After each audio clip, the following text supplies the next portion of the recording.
दोस्तों नमस्कार, मैं उमेश कुमार कुशवाहा। वीडियो छोड़ के ना जाएं, वीडियो पूरा देखें।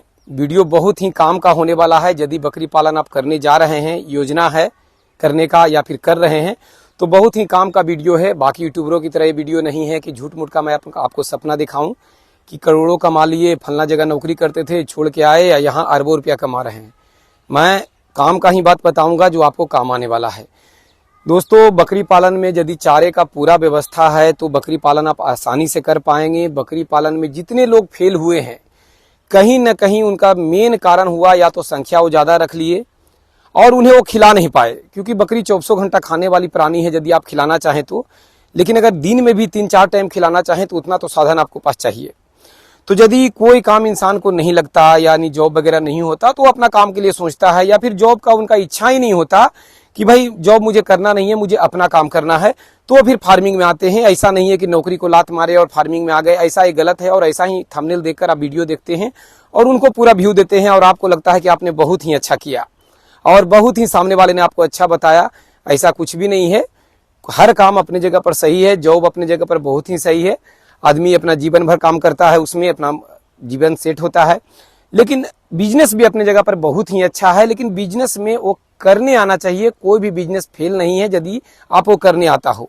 तो यदि बकरी पालन आप कर रहे हैं या करने का योजना है तो इस तरह की वीडियो देखना आपके लिए बहुत ही जरूरी है।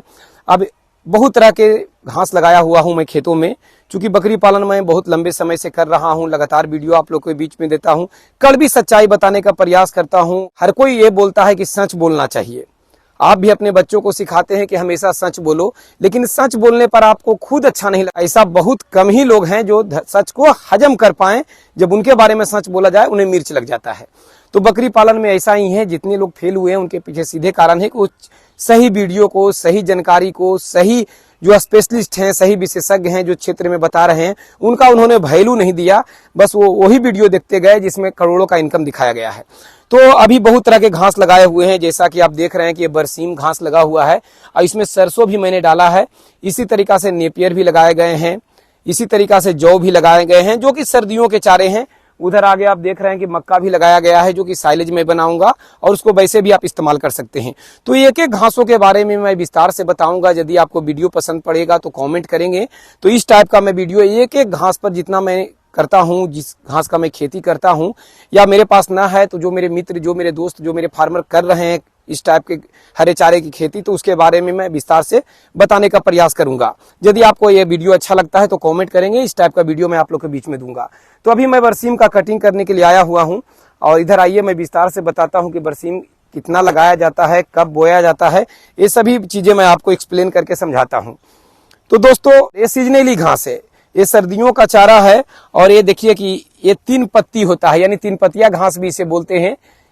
ये पूरा बरसीम है और बरसीम में हमने सरसों लगा दिया है, क्योंकि सरसों भी सर्दियों के लिए बहुत ही अच्छा चारा बकरियों के लिए है।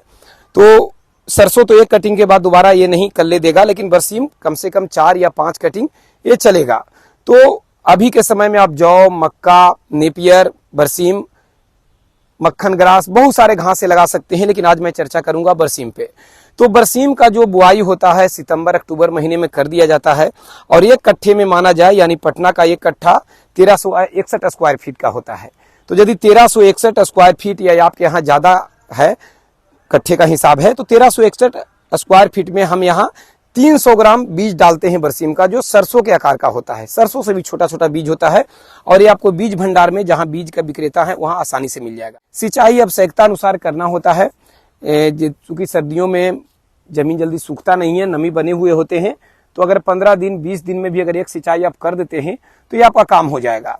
और ये फर्स्ट कटिंग आने में कम से कम 65 दिन का समय लेता है और उसके बाद 30-30 दिन में कटिंग इसका आते रहता है। यानी जब बो दिए आप, उसके बाद पहला कटिंग जब आप लेंगे तो ये 65 दिन समय लगभग लेगा। उसके बाद आप कटिंग करते चले जाएं और 30-30 दिन पर ये फिर से कल्ले मार के वापस हो जाएगा।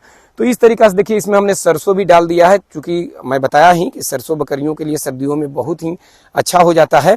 और आपको लगेगा कि सर्दियों में सरसों खिलाएंगे, इसमें बहुत ज़्यादा नमी होता है, तो ये आपको लग रहा है कि बकरियां हरे चारे के लिए ही बनी हैं, हम लोग स्टॉल फीड पे मजबूरी में करते हैं क्योंकि चराने का वक्त नहीं है और उतना एरिया भी अपना नहीं है। क्योंकि जहां तक आप देख रहे हैं इधर से उधर जितना भी आप जहां तक आपका नजर जाएगा ये बिल्कुल फसल लगे हुए हैं खेतों में, तो हम बकरी कहाँ जाएंगे चराने। दोनों साइडों में जहां तक आपका नजर जा रहा है पूरा फसल ही लगे हुए हैं, तो हम लोग मजबूर हैं कि बकरियों को चराई पे नहीं रख सकते। तो चराई पे नहीं रख सकते तो हम उन्हें वो चीज़ों को हमें पूरा करना होता है जिनसे उनका शारीरिक आवश्यकता बना रहे। यानी हरा चारा अगर भरपूर मात्रा में आप खेतों में लगाते हैं तो आप बकरी पालन आसानी से कर लेंगे और बाकी सूखा चारा तो स्टोर करके रखने ही है। तो एक कट्ठा में 300 ग्राम बीज इसमें डालते हैं, सितंबर से अक्टूबर महीने में लगा देते हैं। उसके बाद कटिंग इसका चलता रहता है।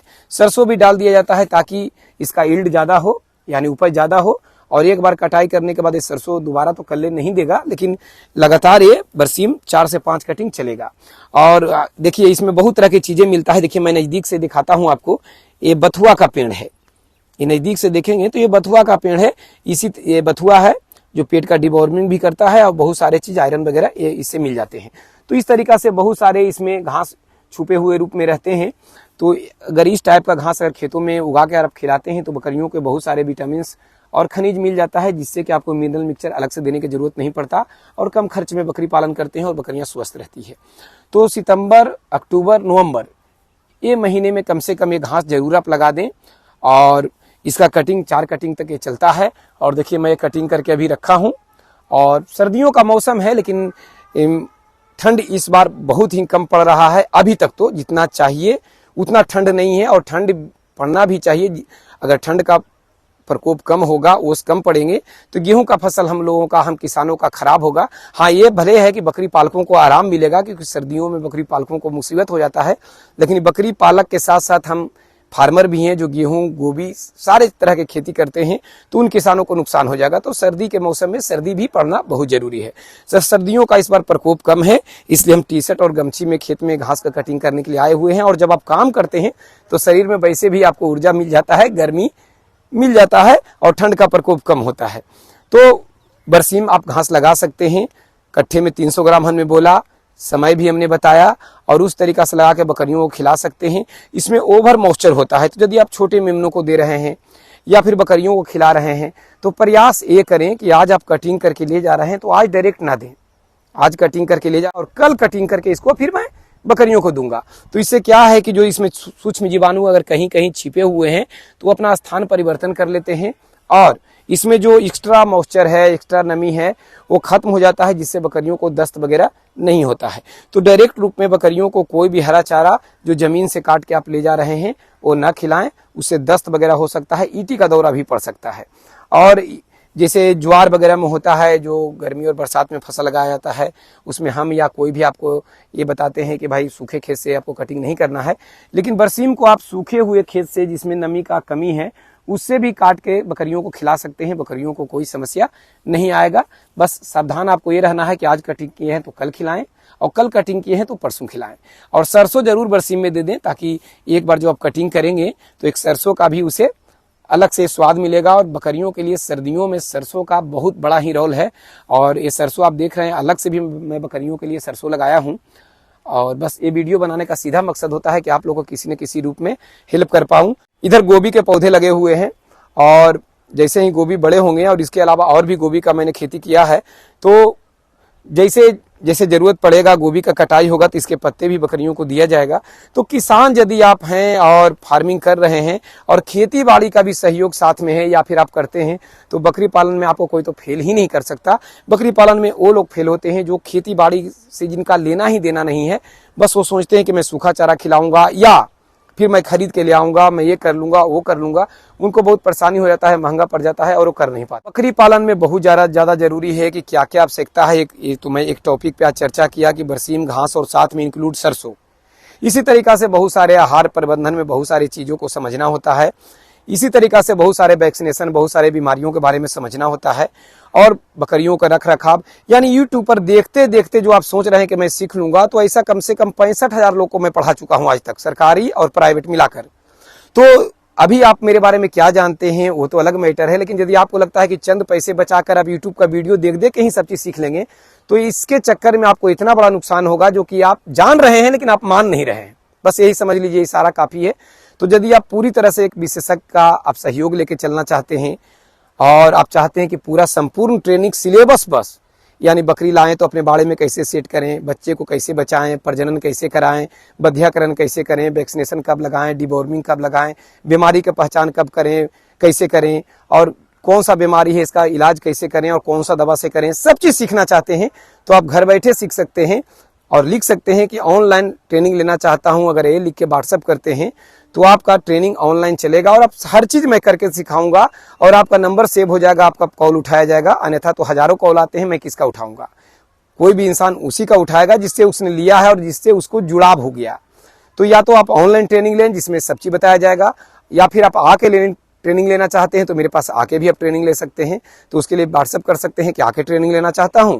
यदि घर बैठे ट्रेनिंग लेना चाहते हैं तो आप लिख सकते हैं कि घर बैठे ट्रेनिंग लेना चाहता हूं, यानी ऑनलाइन ट्रेनिंग लेना चाहता हूं। स्पष्ट रूप से लिखें, आपको डिटेल भेज दिया जाएगा। और सीख के करें। जब ये व्यवसाय करने का आपने प्लान कर लिया है, जब इतने पैसे आप लगाने जा रहे हैं, तो एक गुरु बनाना बहुत जरूरी है, क्योंकि बिना गुरु ज्ञान नहीं होता। आप चाहे जितना सोच लें, अपने बच्चों को आप प्राइवेट में पढ़ने के लिए भेज रहे हैं, अपने बच्चों को अच्छा से अच्छा शिक्षा देने के लिए सोच रहे हैं, और आप इतना बड़ा काम करने जा रहे हैं और आप देख देख के कर लेंगे, तो फिर बच्चे को स्कूल भेजने से क्या फायदा? वो भी यूट्यूब देख के पढ़ सकता था।